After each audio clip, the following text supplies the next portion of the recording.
You are now tuned into the Wake the Flock Up Network. Welcome to Popular Nobody. We don't care if you're famous. Just make sure what you create is fly as fuck.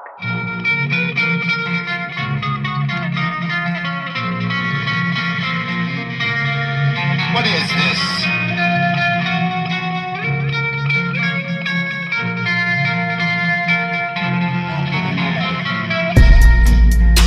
Popular Nobody. It's fly as fuck.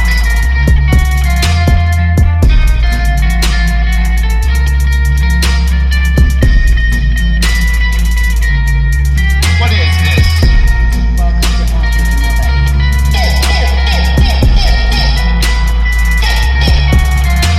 Music and art should never be in a genre. Popular Nobody. We don't care if you're famous. Just make sure what you create is fly as fuck. Welcome to Popular Nobody. It sure me feel good recording an album, make me some money. Yeah, people ask me all the time, say, man, you make some money, you gonna change? You goddamn right I'm gonna change. Fuck, I'm standing around here for? Shit. Hey, I'm gonna do the right thing. You the type of nigga I can't stand no more. You don't even hoop with your man no more. Shit, you don't like my pictures on the gram no more. You know what? My nigga, you changed. You don't hang out no more. You don't never wanna link with them bros we used to hit on the low. You changed. I remember the crazy shit we used to do, and now you acting brand new. Feel like I don't see you in the hood no more. Used to struggle like we knew from the beginning. As soon as you blow, that we wasn't go see you. We helped feed you way before you left home. You talk about Raleigh, fuck you. You can't rap about the ghetto without bringing your people. Oh, you think you so poppin', nigga? You so poppin'. Yeah. But where the money at? Cause you do stay shopping. Yeah, you claim the south side, no doubt about it. But we went to school with you, nigga. You ain't so body. Your jeans got a little tighter. Don't think that we hating, dog. But on pursuit to happiness, don't start dressing like Jaden, dog. I mean, where the fuck the album at? Niggas been waiting, dog. That Drake shit you did was aight, but don't think that you made it, dog. I remember when you said you would bring me out to fuck with you with award shows and shit. And you say call you when I buy the tickets, knowing I can't afford those shit. Nigga, you don't even answer your phone. And I know that it hurt when I asked, we your fam, you don't love us no more.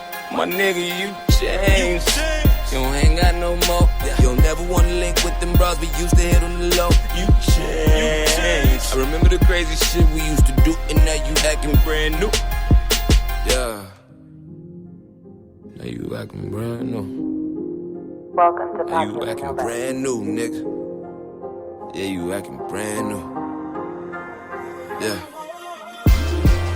All the pain when you bring it up. Some days I don't blame you. They say you change, y'all niggas change. Some days I don't blame you, but I can't say the same for you. No, I can't say the same for you. I wish I could stay the same for you. Hold the fuck up. Shit, I ain't changed, I grew, my nigga. What's so fucking wrong with learning something new, my nigga? You shake my hand different when I'm coming through, my nigga. If anybody changed, honestly, it might be you, my nigga. You won't put your fucking hand out and dab me up, nigga. And I gotta overcompensate just to make you feel comfortable. Fuck that.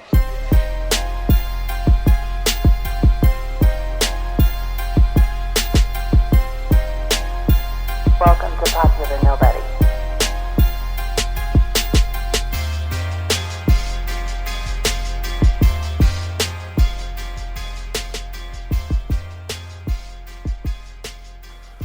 Ladies and gentlemen, we are back. This is Popular Nobody, episode 10. I appreciate everybody's patience. I've been in the mixing my new project, working and producing other people's projects, and I really wanted to kind of take the time to step back and kind of scale back the show, kind of reformat some things. So you're going to be hearing some changes, seeing some changes over these next couple episodes. They are all for the better.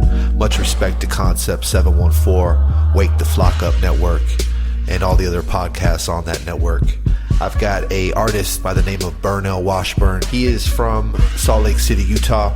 I thought it would be dope to sit down, have a conversation with him, and there's still a lot of areas around the country that haven't been put on the map that have thriving scenes, emerging scenes, and I am excited for you guys to hear this interview with Burnell Washburn. This is Popular Nobody, episode 10. Let's go.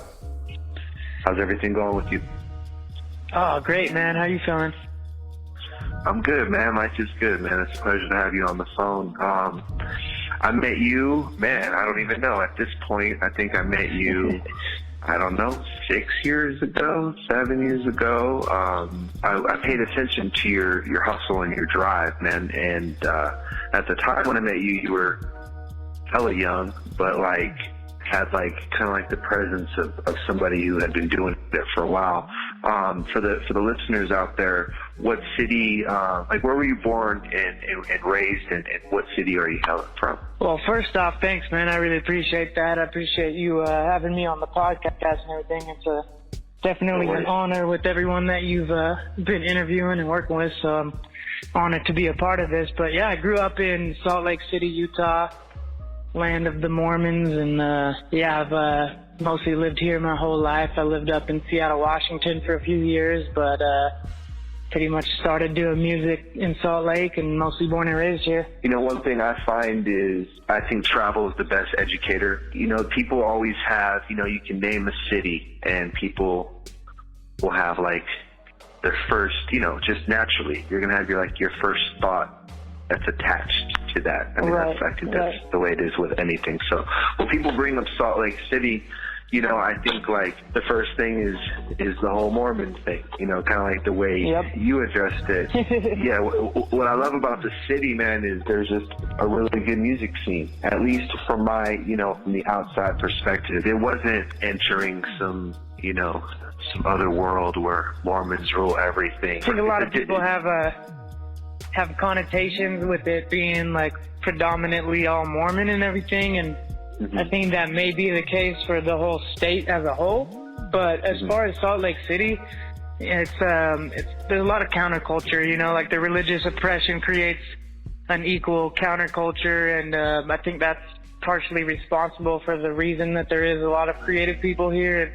There's actually a pretty decent music scene beyond what people might expect, and lately, you know, it's been mostly electronic music and hip-hop that's starting to take off around here, but we have a lot of talent, you know, a lot of diverse talent all across the board, and, you know, it definitely doesn't get recognized on the level because there's a lot of people that haven't necessarily gotten their names out there super hard yet from here, and the ones that have often like moved away. Like there's actually some pretty big artists that got their start here that don't claim Utah, or they don't claim Salt Lake as where they're from or anything like that. And I mean, I agree. That's one of the many reasons why I wanted to have you on the show, and I think you said it best. I mean, I think, you know, creates a counterculture. I think like really dope art is where it's needed.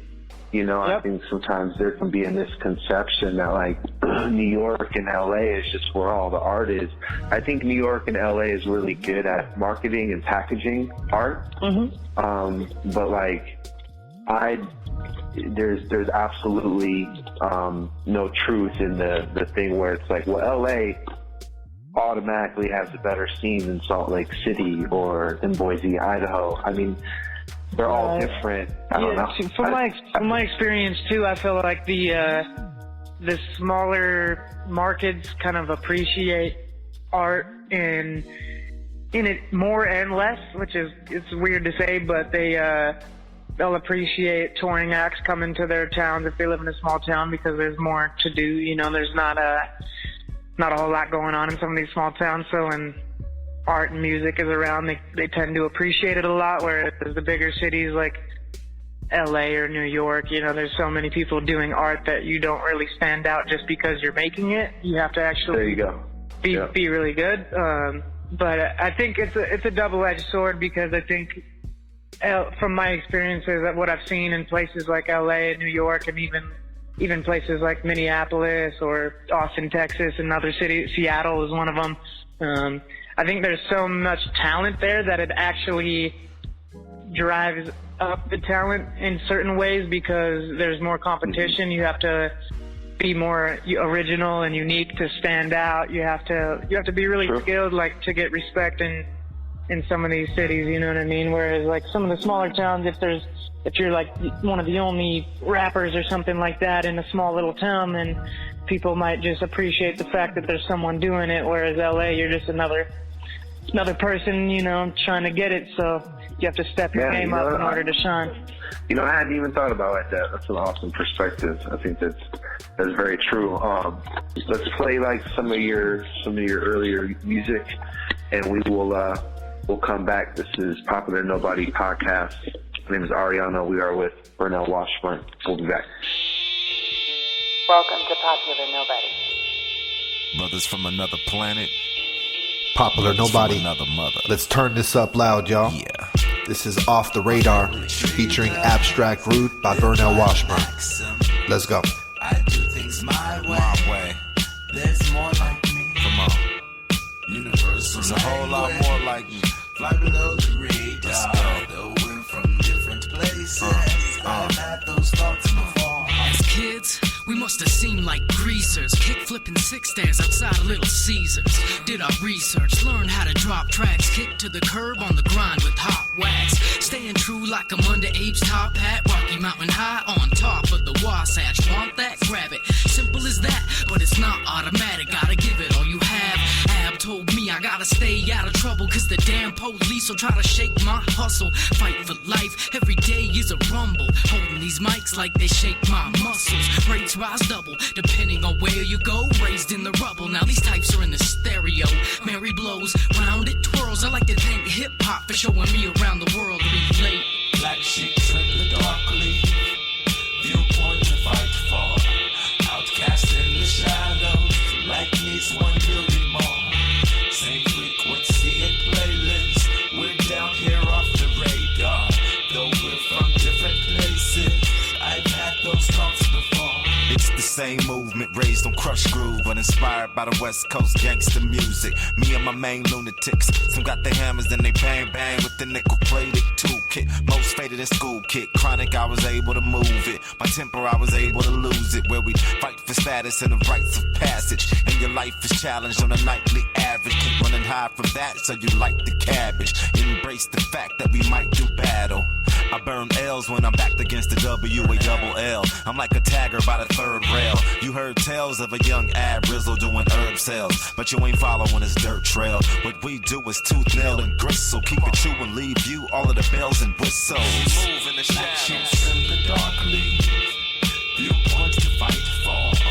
Outcast in the shadows, like me's 1 billion more. Dance to this and music, we're down here off the radar. Though we're from different places, I've had those thoughts before. I got the whole world in my hands, but the West Coast in my headphones. Respect shown for those who pave stepstones. This is the place in my state they say heck no, no techno. I was grown on death row and I progress my flow when the project blowed. Oh no, am I not supposed to say that? Indie backpackers can't play gangster rap. It ain't that I've been through the same struggle, but I can relate to the daily hustle. Wherever you're from, yo, there's peeps making trouble, and this lake ain't a bubble. Even I've seen guns pulled, young, old. I'll tell you what this hitch is. Shoveled up the noses of Mormons and rich kids. It's a business, mind your own, and let the kids unite through the microphone. Sing it. My family tree drives, live by Welcome to Popular Nobody. I do things my way. There's more like me. Universal language, fly below the radar. Though we're from different places. Once again, this is Popular Nobody. Let's get back to this interview with Burnell Washburn. Everybody messes around and this and that. They're just obviously doing it to have fun, and you keep having fun. But what made you say, hey, I want to make a project? And what was the process of that? Was this something that you kind of did on your own, or did you take it to another studio, or what was that awakening about? Sure, yeah. So basically, I mean, I wanted to make music my whole life. Like, as a little kid, anytime I saw an instrument or anything, I just like had like such a strong desire to want to play it.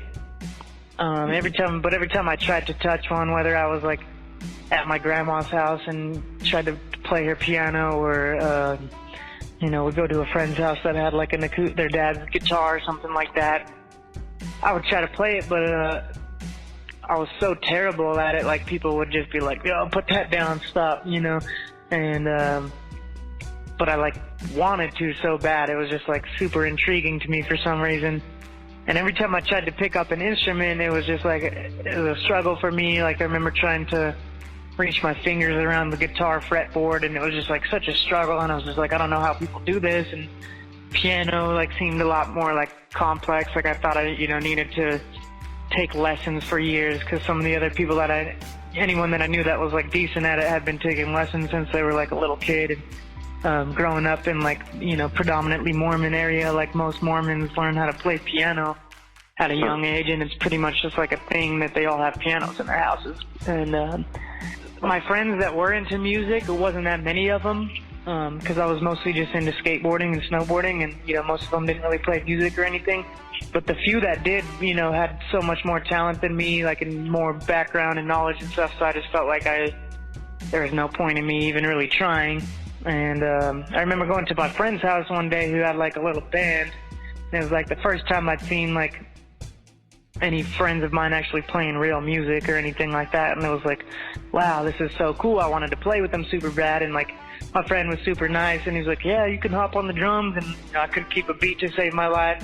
He's like, here, try hopping on the keyboard. And I couldn't play anything in key with what they were playing, and I didn't know the notes or anything like I do now. So it was a struggle for me. And then basically the only way that I could jam with these guys without completely disrupting the noise they were making and annoying everybody was for me to just get on the mic, but I couldn't sing. You know what I mean? Like, I couldn't really carry a tune.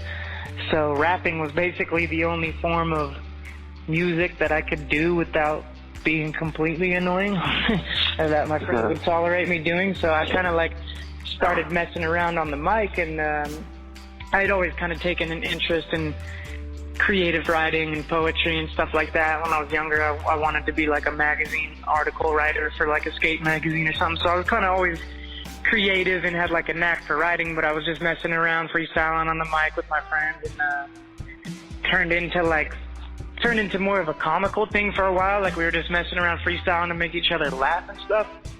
And then after like a few months or like a year of that, it was like started being apparent that I was actually pretty decent at it. And a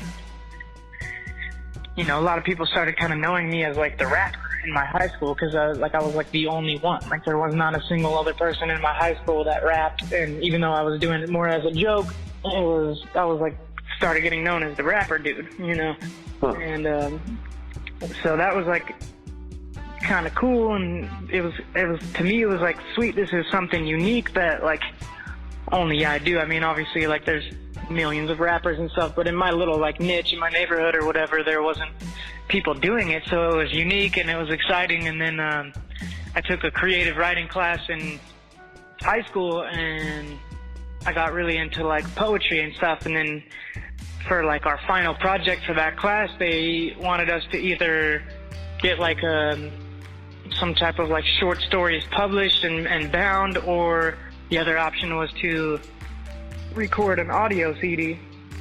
So I opted to do the audio CD, and borrowed like a old mic and went and bought like a 4-track recorder from the pawn shop or something. And there you go. Went and recorded some of this stuff for this class, and it was just like super fun, and it came out really cool, and like my classmates liked it and everything. And it was kind of a mix between like poetry and rap. Like, I always had a more like rhyming kind of style of poetry than like some of the other creative writing people in my class. So my project kind of almost just came out like a little hip hop EP or something, you know what I mean? And my teacher gave me credit for it and liked it and everything. And at that point, it was just like, this is what I want to do now. This is like, my hobby. And so I started writing my own songs, messing around and just recording them. I didn't really think about anyone hearing them or thinking about, anything technical. It was just like in my room, like I can't believe I can record my voice. You know what I mean? Like, this is crazy. Yeah. And so I just started doing songs like that, and then eventually, like, after like a year or two, I had like a handful of songs that I liked, and I was just like, I'm going to put these on an album and give them to my friends, because my friends always want to hear them when they come over. I was like slinging herb at the time, and they, you know, people would come over to pick up some stuff from me, and they would always be like, let's hear, you know, your new stuff that you're working on, man. You still rapping? Let's hear that stuff. And I would just show it to people, and they liked it, so I decided to make like a little album, and then I just started doing open mic nights and stuff and performing those songs that I wrote and hitting up like every open mic night in town, and that's pretty much how I like got involved in doing a project and started kind of making my introduction into the music scene. So what I like about your story is that, you know, I'm obviously older than you, but like it doesn't even matter because it's the same story, and what it is, it's just like, you know, being in your room, being stoked to hear your voice, taking that out, and then more importantly, having the courage, or what, not even, maybe it wasn't even courage, just taking that music out of your house, walking into places, and talking with people to get your music out there so people could actually go somewhere and touch it and hear it, listen to it. And I think that's like, you know, it's just one common theme,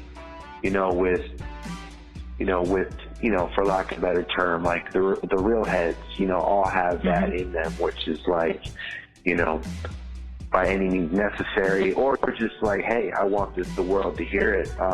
It's crazy to me how much has changed since then, because like a lot of these kids and artists I now don't do that stuff anymore.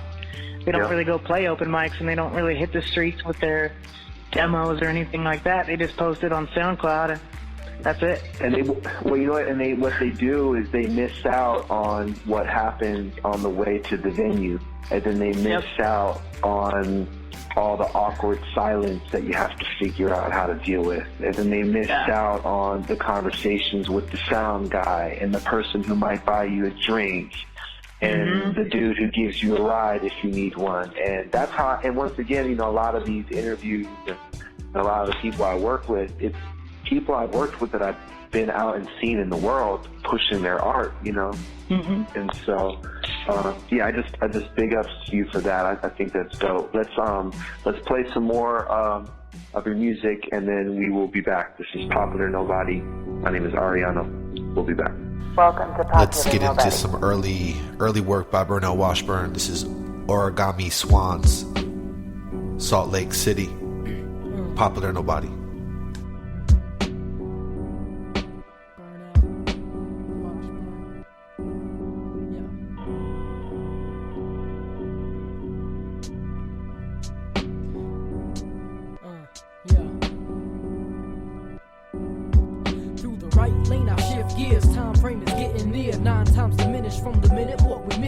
Listen clear, if only I could clear creeks, cobblestone, hop it all alone, not afraid of being lonely, overly sensitive, jealous and repetitive, but through the learned love we missed the bus for a second kiss. Remember, evidence on the premises of doubt found through the drought, loud smile shouting out the crowd, overpowered foes, close emotions that arose. It's unlikely you'd find me so violently exposed. I've been there. And doesn't that make me still running to the thunderous guns and waiting patiently, breaking beats over backbones? I stand alone, but truly I could use another man to help me land the boat, flow through each other's time. No other mind but mine can read your script and disregard a past that's hardly justified. No longer scared of what they say you might do to me. Cupid's strings stretch me out, we're tuned beautifully. Round two.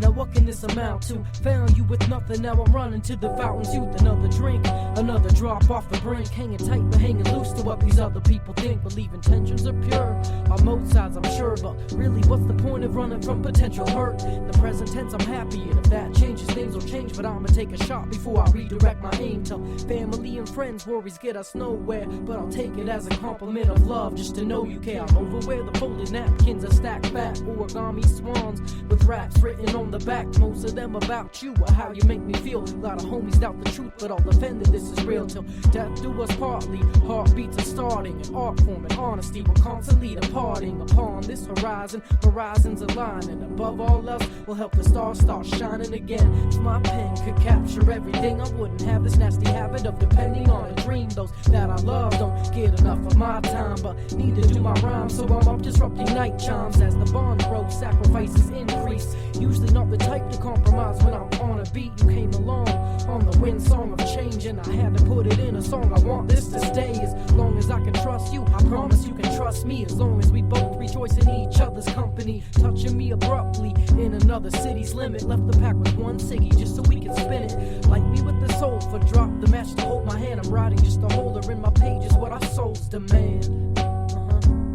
It's what our souls demand. I'm aging, a rebirth, it's not always me first. Gratitude abandoned to the attitude of feet first. Looks that way when I look the other way. Never talked about the walk it takes to run this way. Understate every welcome with a thank you and peace out. Stay true with heart in your home, let's keep a clean house. Thank you and peace out. Thank you and peace out. I'll stay true with heart in your home, let's keep a clean house. As duets turn to Uno, flow is forming, no warning. Storm mountain silence came and swept me off the morning, pouring rain until the sunflowers came. If we keep it nurtured, surely we'll stay further than the growing pains. The flame burns brighter, dreams meet desires. Just to think, meet and use enough to keep me inspired. Retired to the futon with lights off and moves on. Inside truth, fighting to beside you in my new song. Obvious to me, not just wants and needs. Lot of leaves turn degrees when they fall off the trees, and temperature is rising. I'm finding inside me the past plugs ain't the ones that got me struck as lightning. Frightening to some, and I can see where they're coming from. But under the sun is where we'll be when the thunder's done. Passages that hate to pass opportunity, cuddling above the doubt. I love you and me. I love you and me. Cuddling above the doubt. I love and the temperature is rising. I'm finding inside me the past plugs ain't the ones that got me struck as lightning. Temperature is rising, finding inside me the past plugs ain't the ones that got me struck as lightning. Yeah. That was Origami Swans. You're listening to an interview with Burnell Washburn. This is Popular Nobody. Welcome to Popular Nobody. My name is Ariano. I'm with the homie Burnell Washburn.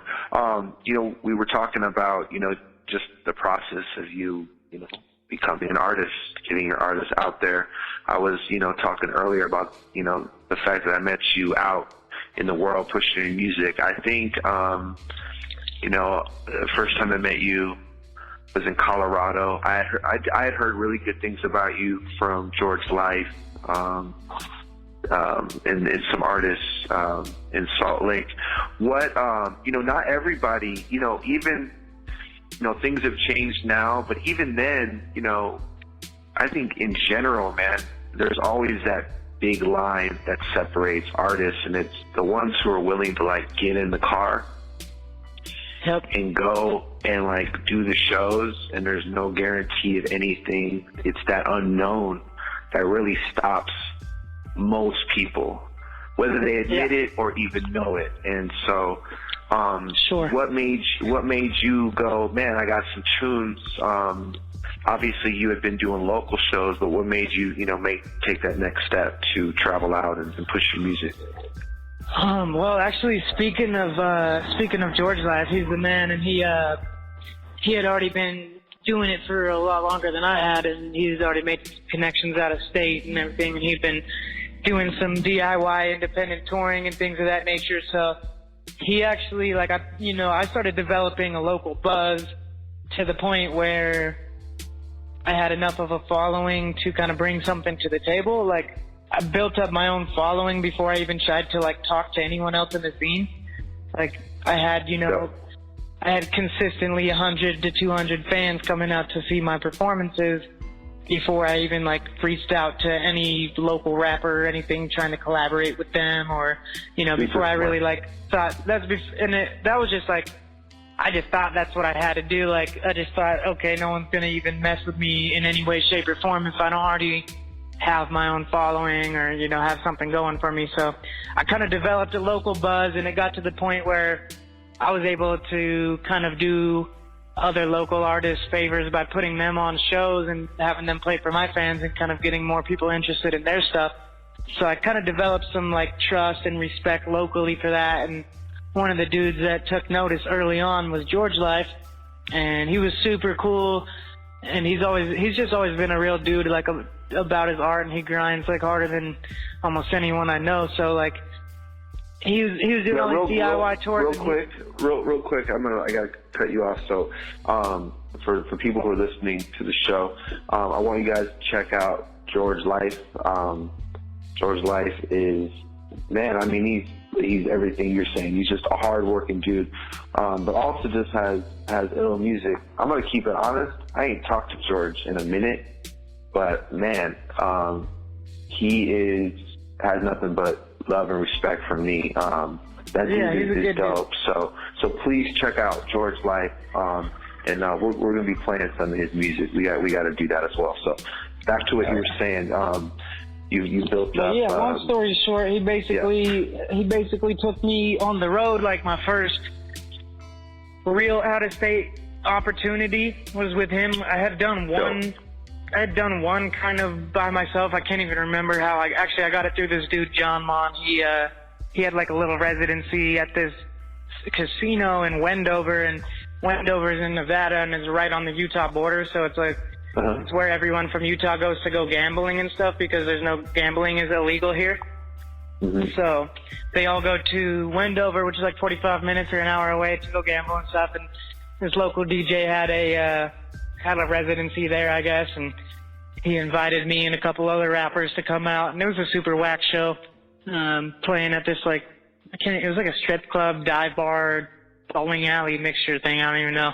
And that was my first time ever playing out of state, but it was still just like, even though there was like 5 people there, it was like, oh my God, I'm playing my music outside my own city. This is crazy. And that's like that's how I think most people's first shows are out of state. You know what I mean? Yeah.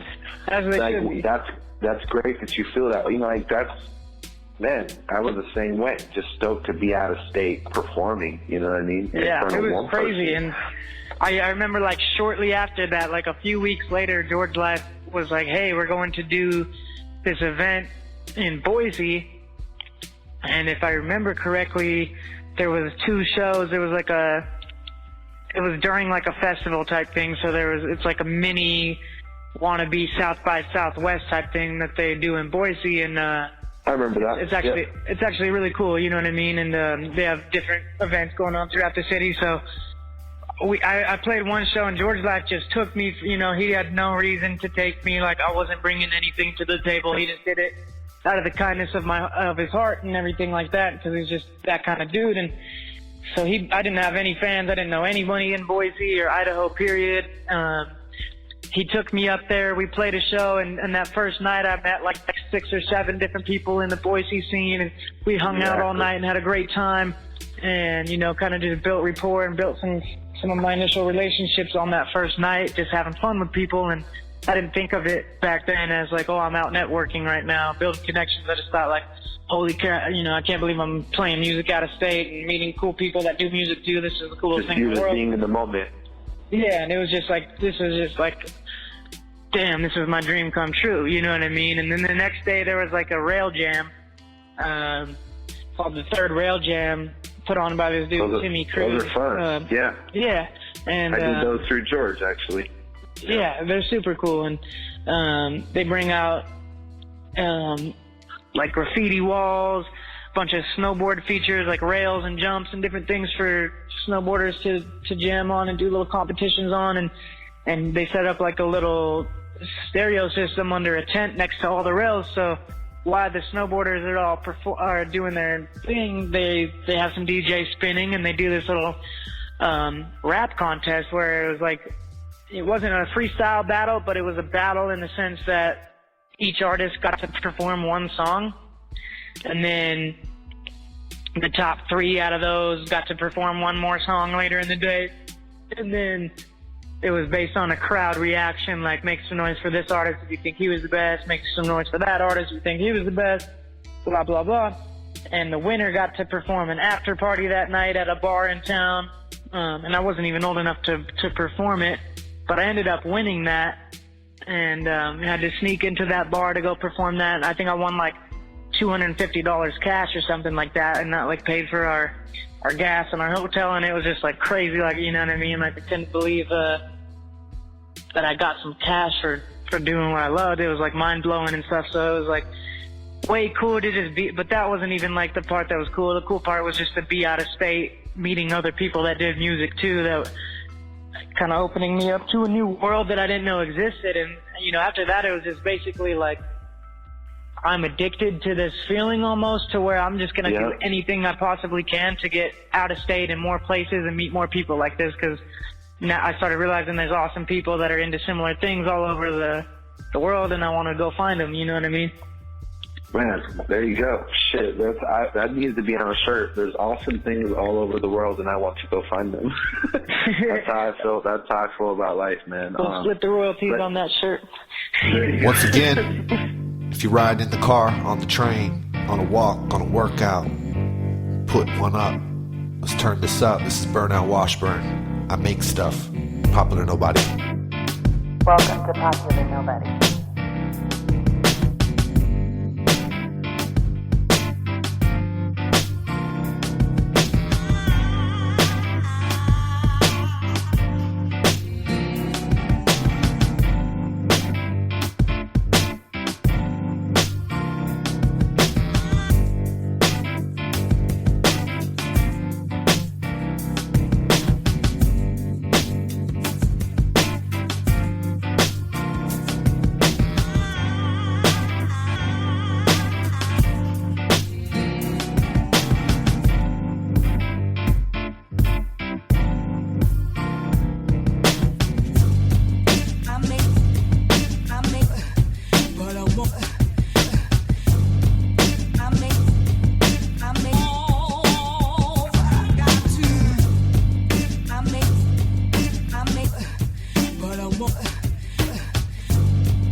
Welcome to Popular Nobody. Much respect to Wake the Flock Up. My name is Ariano. Popular Nobody Podcast, episode 10.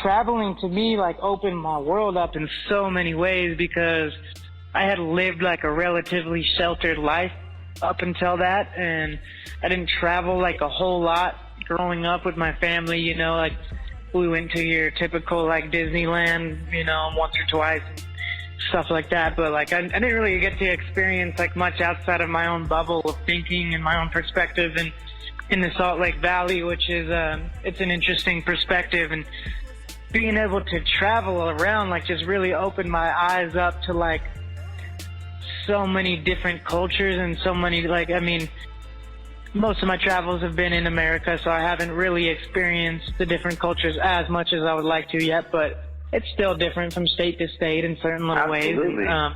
Totally. You know, every state has their own little things about them, and it was really, really cool to like be able to spend time with other people that were on the same path as me, because growing up, like when I first got into music, it was like just me. Like I felt like I was like the only one of my friends that was pursuing it. You know what I mean? So when I first started traveling, and then you're spending all day and all night in a van with people that have the exact same goals as you, or really similar, you know, path as you.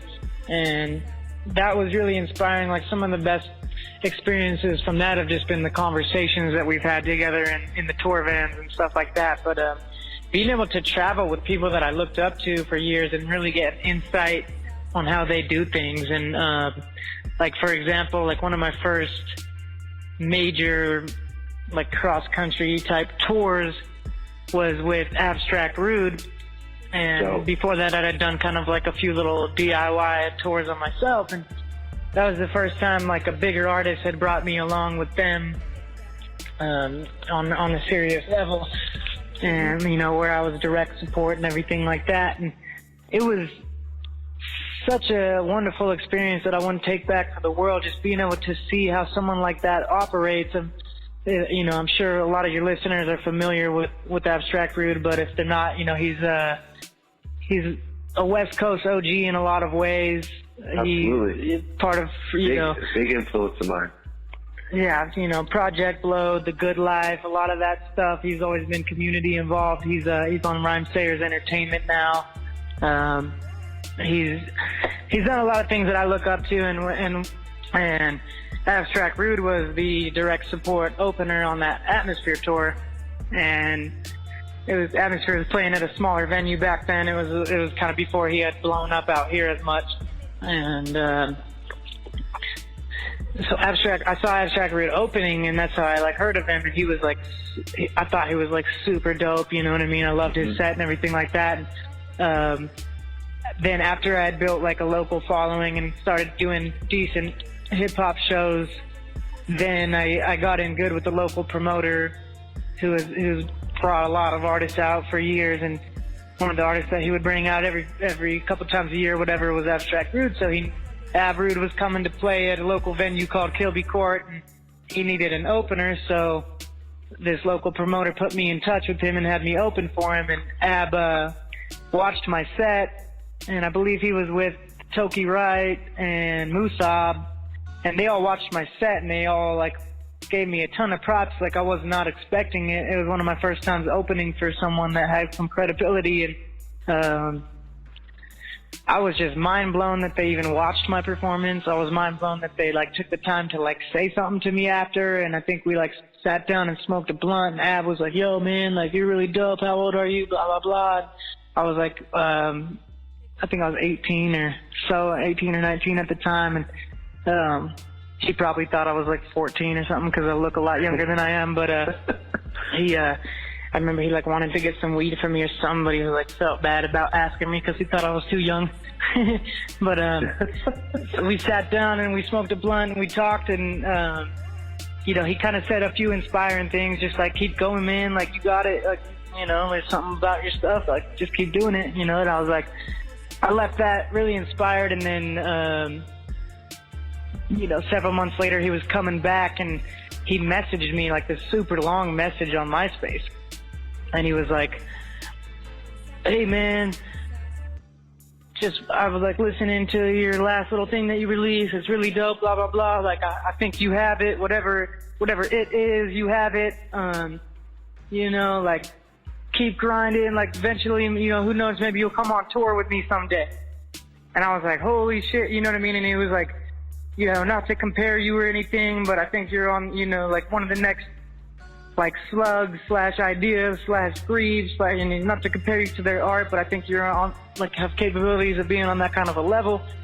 And I was like, it was really inspiring for me at the time. Like, that meant a lot to me just because of how, Ab's history and how much I looked up to him and liked his art, that I was just, like, really inspired. So I just went super hard, and I basically, like, quit my job at that point and decided I was going to do art full time and just make music as hard as I could and get it out there. And my aunt told me something. My aunt, like, said one little comment. I don't even know if she remembers making it to me, but she said, if you love something in life, you got to go for it. Put all your passion into it, and the money will come somehow. Don't worry about the money. You'll find a way to pay your bills if you just follow your passion. And, that's like a pretty cliche thing to say or whatever, but it stuck with me, and it resonated with me, and I took it to heart and quit my job and started going really hard. And so then when Ab came back to town the next time, I opened up for him again, and he thought I had improved a lot since the last time he saw me. And so at that point he was like, yo, let's kick it. And we kicked it after the show and talked and stuff like that. And then he was like, yeah, man, I want to probably bring you on tour with me sometime. So that was super cool. He ends up taking me on like a 30-city tour across the country, and I just learned so much. It made me grow exponentially as a person and as an artist. Like they always say, if you want to get better at something, that you should hang out with people that are better at it than you. Like I'll take skateboarding for example, because that's kind of my background. Is like when you're skateboarding with a group of friends and you're the best skateboarder in the group, you can comfortably do the tricks that and impress them and feel cool about it. You know what I mean? But if you're skateboarding with a bunch of people that are way better than you, you have to push yourself to your limits in order to even feel like you deserve to be with them in that group. You know what I mean?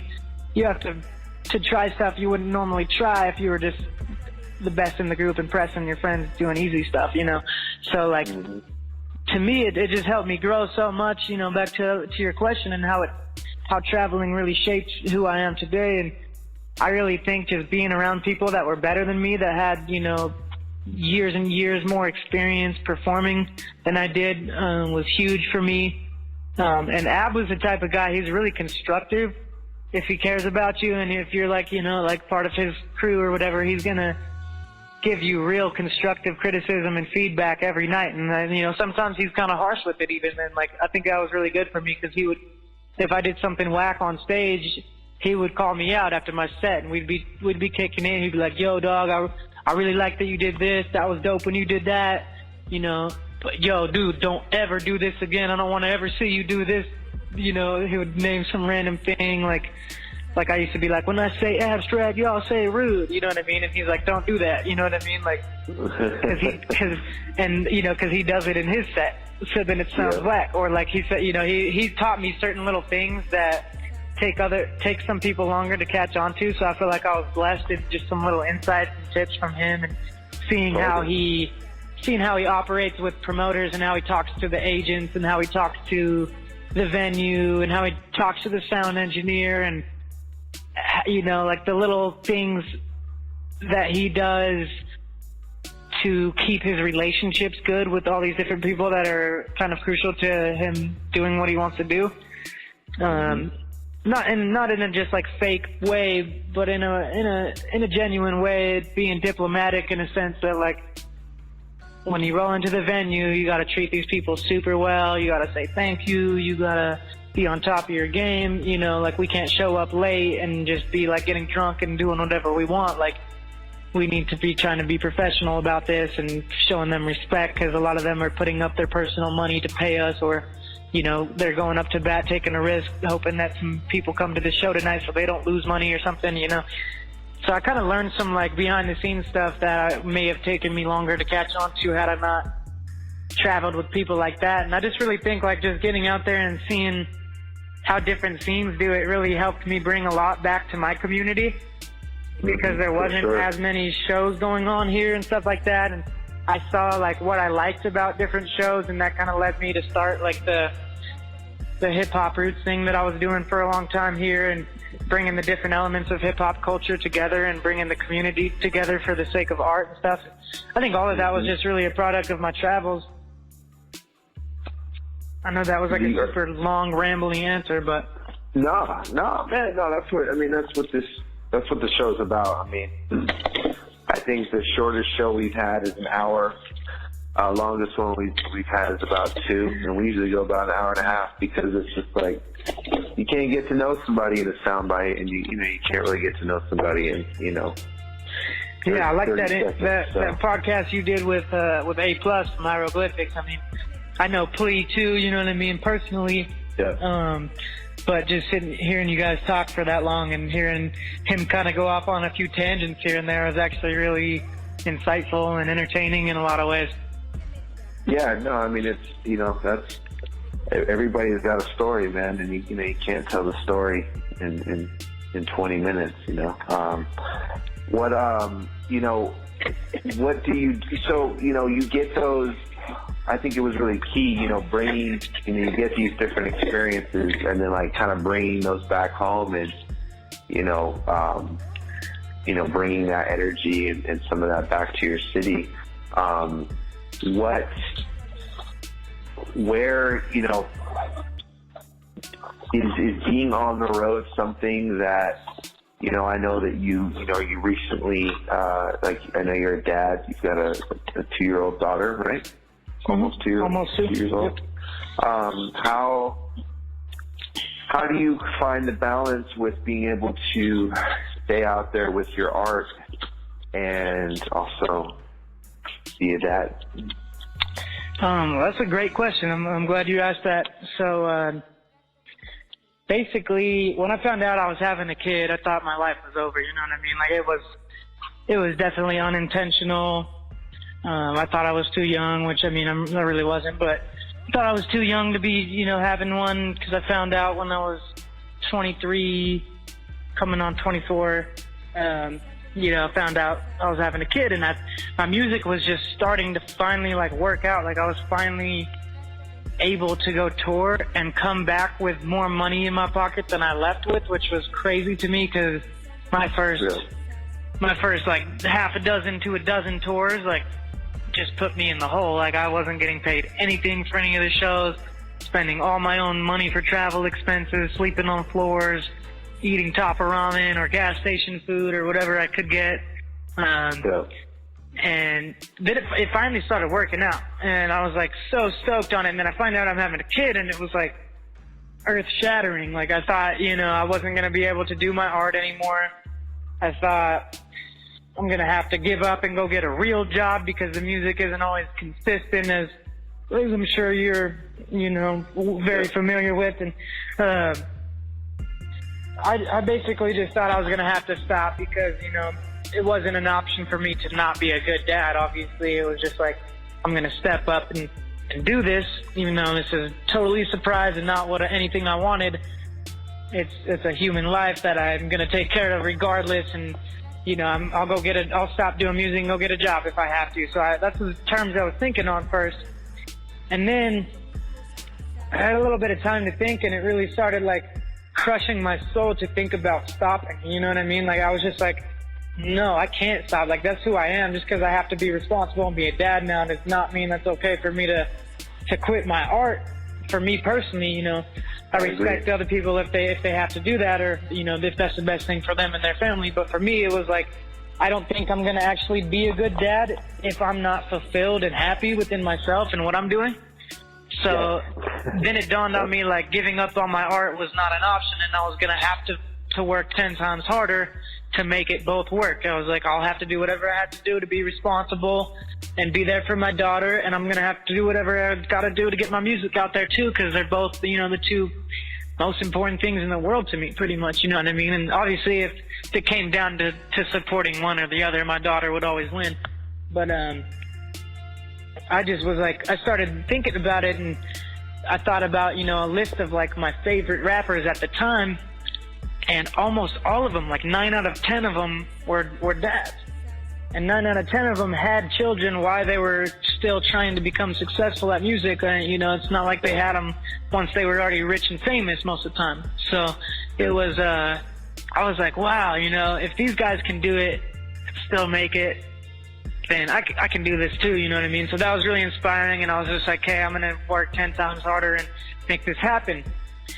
But at the exact same time, I had started kind of falling out of love with the touring, and I started getting a little bit bitter and jaded about playing the same dive bars over and over again just for the same other rappers and people in the hip-hop scene. And I had, you know, small little followings in certain cities, but nothing like major to where, like, it's not like there was a crowd of people screaming my lyrics in every city, you know what I mean? So it was like, I started getting kind of like, I don't feel like this is working now, or if it does, it's going to take a long-ass time for these DIY tours to produce enough of a following where I can just, like, you know, comfortably go out and play shows wherever and have good turnouts and make money and everything. So I basically, like, didn't want to go do all these DIY tours, and I've done a few since then, and I've been like, this isn't really my scene. Like, I don't like being at a dive bar at 1 o'clock at night waiting to perform for 10 other rappers, and staying up all night partying and driving 10 hours the next day. Like, sometimes I really do like that, but you know, that's not the ideal lifestyle for me 100% of the time, you know what I mean? You know, man, I can identify with that. For me, I was able to, you know, make a living, thankfully, off of, you know, producing and writing and in different ways with the music. And as far as like the quote unquote underground shows, it was just like, I got to a point where it's like, yo, dude, like, my kid's at home. Yeah. And I can understand where my intensity would come off like an asshole. Yeah. I'm like, fuck you, pay me. You know what I'm saying?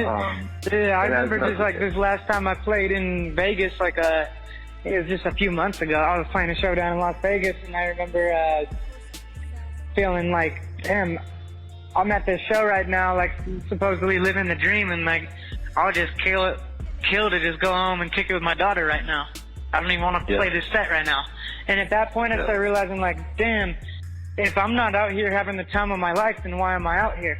Why am I going to be away from my daughter if I'm not, you know, having just like the most fulfilling, amazing feelings ever, and being able to come back, recharge, and reset.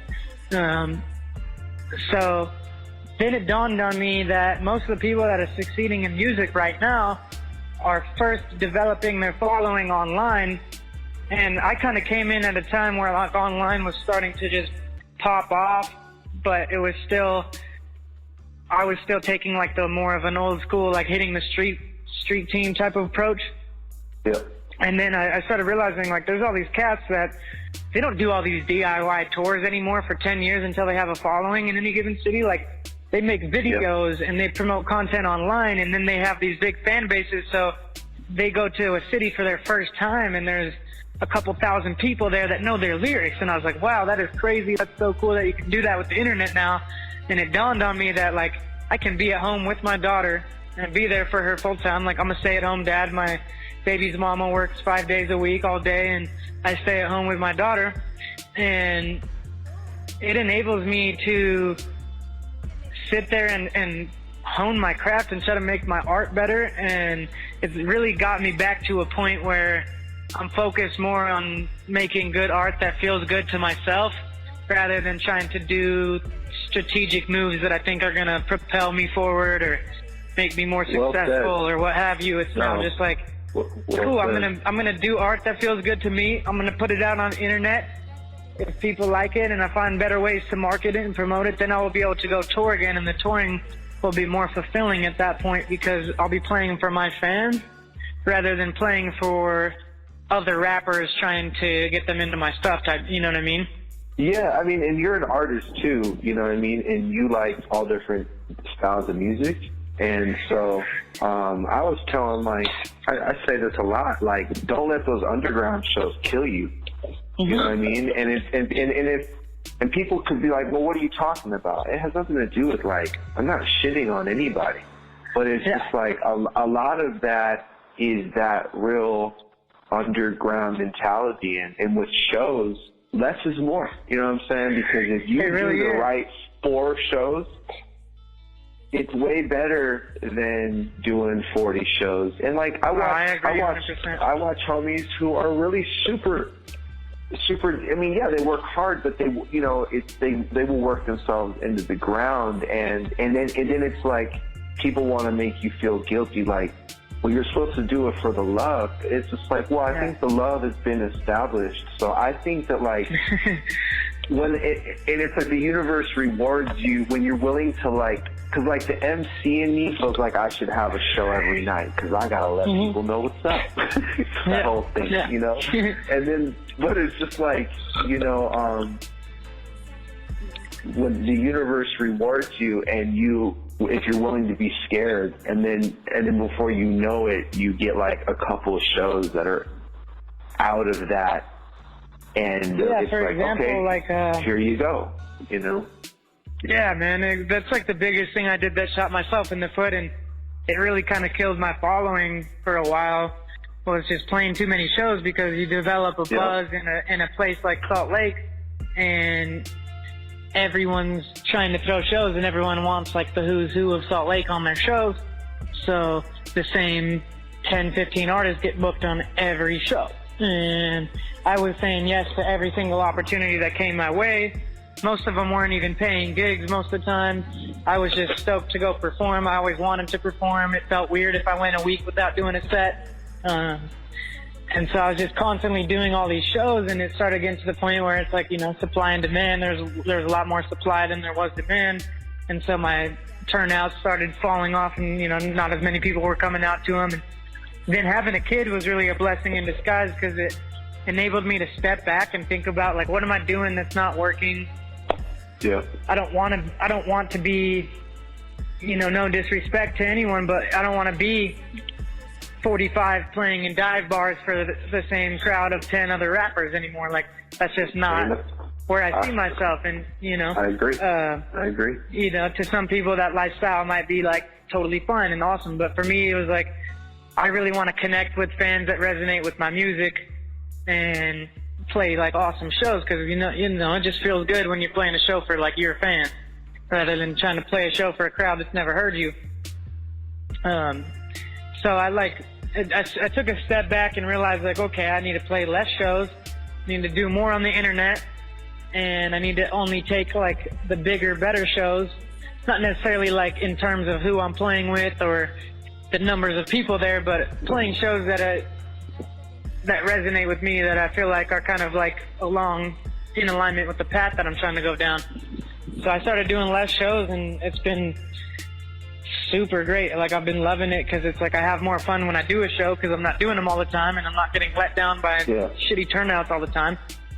Well, and then you can build your bar back up too, you know, because it's just like you know, I mean, it's, I probably said this before, but it's just like, there's got to be some mystique, man, you know, and to say, like, I get it, like, especially, like, as an artist, you want people to know you're working hard because there's that feeling like people don't get it.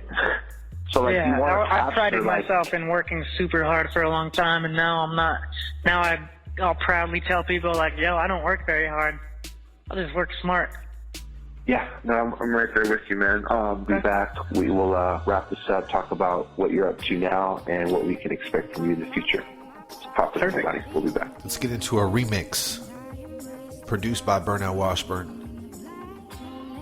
By Alyssa Cara. It's called My Song.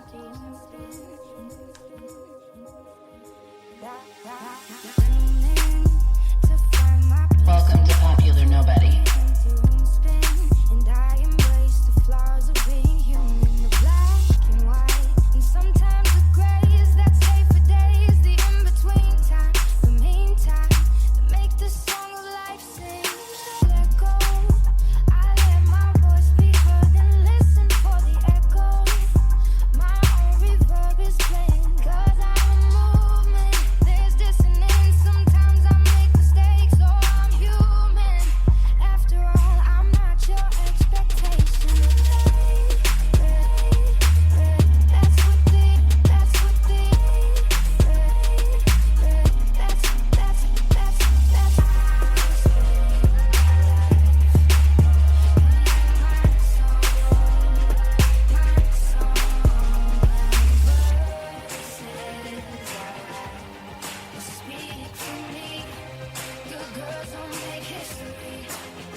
Burnell Washburn.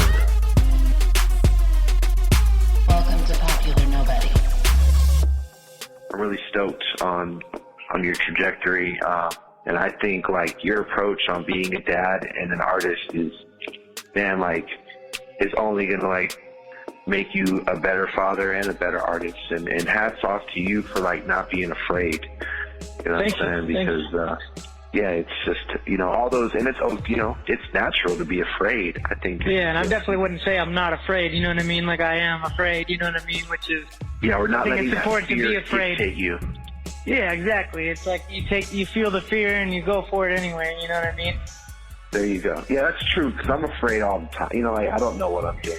I actually read a book the other day that was talking about the concept of fear in regards to creativity, and it said the more scared you are to do something in life, the more likely it is that you need that thing in order to propel your growth. Ain't that the truth? Ain't that the truth? I mean, that's how it's been with family for me. Like, you know what I mean? Like, no, it's very, very true, man. What are you know, with that being said, it's 2016. You know, I know that you kind of just spoke on your approach and stuff, but as far as like, you know, what can people expect from you? We're going to be playing, you know, a lot of your catalog. We will have played a lot of your catalog throughout this show. What can people expect from you musically and just from your art in general? Well, musically, people can expect the unexpected, really. Basically, if you've heard my catalog and you didn't like any of it, that's totally fine. Give the new stuff a chance because it's a lot different. Honestly, like my influences have changed so much. My way of life and my lifestyle and just like my personal growth has excelled to a different level to where I'm like back it's like almost like I had to take steps back to where I was when I first started, because when I first started, I was really just doing it for the love, and I never even considered what anyone's reactions would be to my art, or what people would think, or what they wanted to hear, or anything like that. And so now I've really gotten back into a place of kind of scratching my own itch and making the stuff that I just want to hear because it sounds cool to me, and not really caring about trying to fit in with any styles or people's molds of what they think hip-hop should and shouldn't be. And basically just like switching up my styles. Like if I were to explain like the new stuff I'm working on, I would say it's more like swaggy sounding, like, even though I hate that term and stuff, but it's more of a like new school type of sounding production as far as like sub bass and rolling hi-hats and just like more of a current production style, because a long time I was like making mostly like old school boom bap type stuff, and now it's like transitioned into a more of a new school sound. But what it's like I listen to the mainstream radio, fairly regularly or whatever, and I really genuinely enjoy a lot of the production, and I enjoy a lot of the cadences and the deliveries of some of these like super popular artists, whether it be Drake or J. Cole or Kendrick Lamar or even like Rihanna and some of these other pop artists and stuff. I enjoy their work, but it still doesn't fulfill a certain little thing, and maybe it's partially to do with their content and what they're talking about, because a lot of times it's like a little more shallow than what I'm interested in. So the production will be amazing. Like, and I feel you, like that new Rihanna album. I'm not even a Rihanna fan, you know what I mean? Yeah. But like I peep out, songwriting, production. Man, there's a gang of people working on her shit. But production is dope. A lot of that production. Yeah, I mean, like Sia writes a lot of her lyrics, and Sia's a super talented songwriter. Like some of the producers that work with her, such as like this dude named Deputy. He produced that Bitch Better Have My Money beat. He produced a bunch of beats for her, and I've been really like inspired by his style of production, and so I'm kind of trying to blend like some of what I like about that new school kind of trappy style of production, mixing it with a little bit of the old boom bap flavors that I grew up on, and like the soul samples and the drum breaks, mixing some of that up, and then trying to just be true to myself and talk about what's like really going on in my life. Like I have a new song that I just talk about like exercise and shit, because it's like, even though, there might not be a lot of people in hip hop that necessarily want to hear someone talk about exercise, but I don't care, because that's like what's really going on. I wake up every day and I work out, and that's a big part of my life. So, I got a song talking about that. Man, Kendrick has been a great example. I mean, there's a lot of artists, man. Being yourself, man, nothing is better than being yourself, Exactly. And so, And that's why I like Kendrick, you know what I mean? Like, he doesn't try to copy any other styles. Like, people try to copy his style, you know what I mean? I think, my boy said this to me years ago, and it's just like the illest shit. And he's like, dude, just incorporate your influences correctly. Yeah. I'm just like, wow. Because it's true. Like, especially with the production, it's like, I like taking like a familiar little,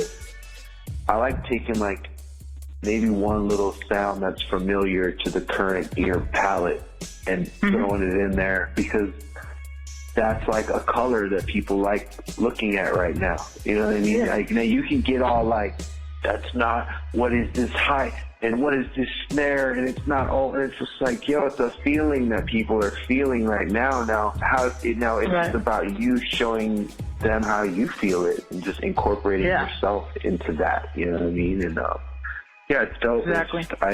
When you say, I like how you said, almost taking steps back to that place. Being that kid again with Crayon.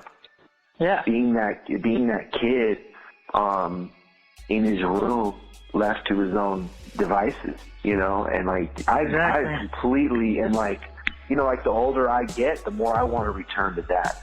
Because and I think to segue back to what we were just talking about is, I think, having a kid has actually helped me become more of a kid again myself, you know, even though remembering that my daughter's not even 2 yet, so she hasn't even fully developed, you know, like a lot of the personality that she will in the coming years. But it got me to the point where it's like she's so happy on doing the most random little things, and just she's truly in the moment, and she hasn't been programmed by society yet to ruin that like spark about her soul. And like that has really reminded me of like what's important, and just like living in the moment and stuff. As cliche as it is, it's just like that really is one of the biggest keys to life. And I've constantly been like, I'm always a future driven person. Like I'm always working towards my future and trying to progress, because I think progression is like one of the biggest keys to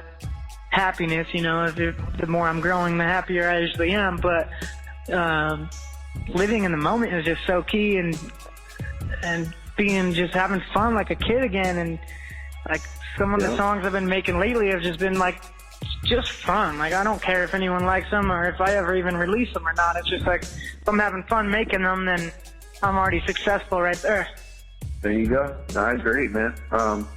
I think it's, man, if you're at that place, then man, that's just, you're where you need to be.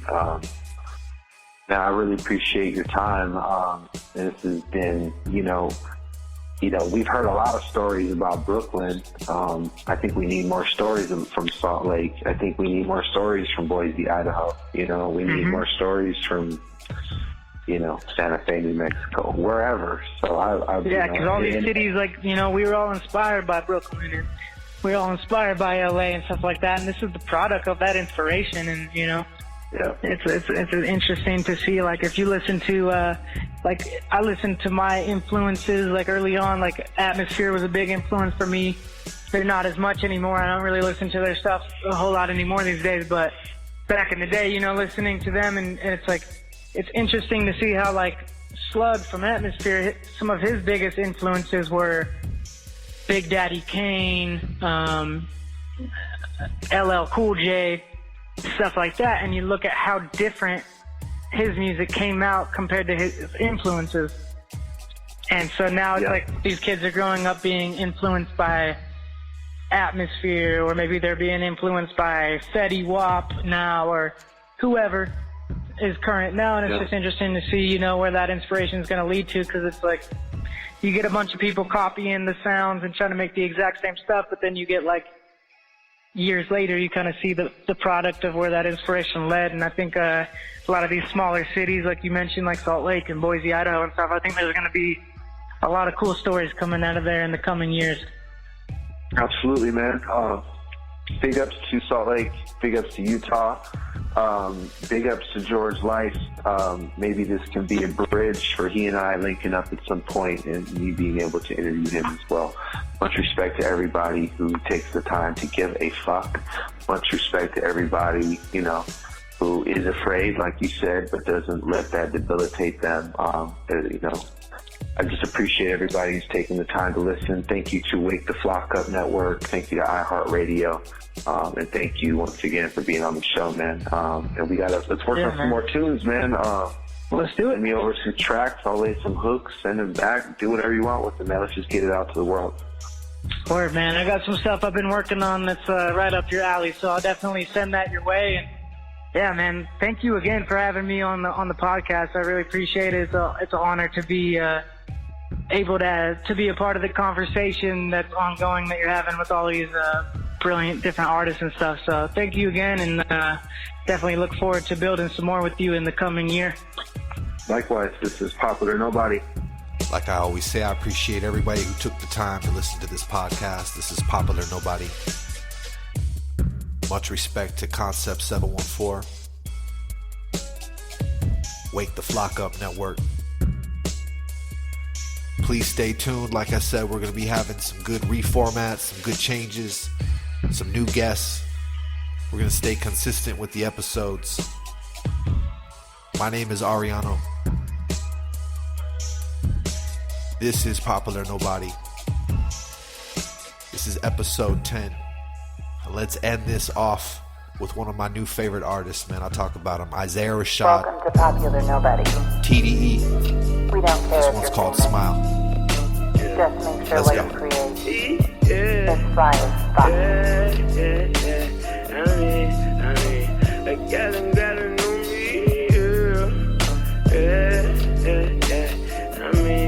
me, I gotta know me,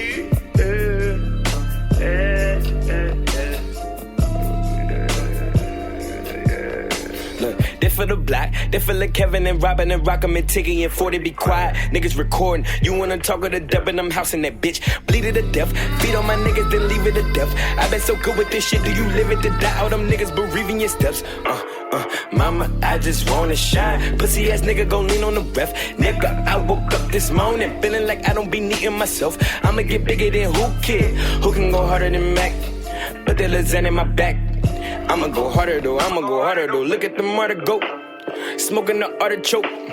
Did what you wanted, ain't did what you wanted. They dissing the Carter folk. I'ma flip me a bitch in the morning, no. I'ma flip me a bitch in the morning, no. I'ma flip me a bitch when my partners talk shit with my niggas. Ain't this why we in it, ain't this why we get it. Made it back home. Pocket full of money, goddamn. Them niggas might smile when they see him. Nigga made it back home. Pocket full of money, goddamn. Them niggas might smile when they see him. I can't help but kick my feet up, call my kinfolk. Doubt, what you doing, where we going? To the hero. I can't help but, I can't help but kick my feet up, call my kinfolk. Doubt, what you doing, where we going? To the hero. Tell my homies, bring the liquor. I know a bald head bitch and she ain't worth shit. Tryna serve me papers and suck my dick. Tryna take my son, bitch you ain't worth rocks. Let me ease my mind, let me kill my lungs. I don't know your name, I forgot that shit. I'm for real 4 times. Yeah, I won't lose my grip before I turn Cobain. It look good next year. Yeah. When I listen to the deacon said, I'm pulling over, I've been praying with a reaper head. Yeah, in the valley, meditating. Where you going? Can you take me? My nigga just made it back home. Pocket full of money, goddamn. Them niggas might smile when they see him. Nigga made it back home. Pocket full of money, goddamn. Them niggas might smile when they see him. I can't help but kick my feet up, call my kinfolk.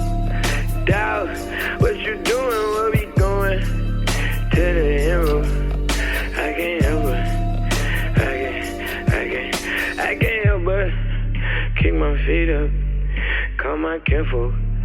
Doubt, what you doing, where we going? To the hero. Come on, homies, bring the liquor. Welcome to Popular Nobody. We don't care if you're famous. Just make sure what you create is fly as fuck. You are now tuned into the Wake the Flock Up Network.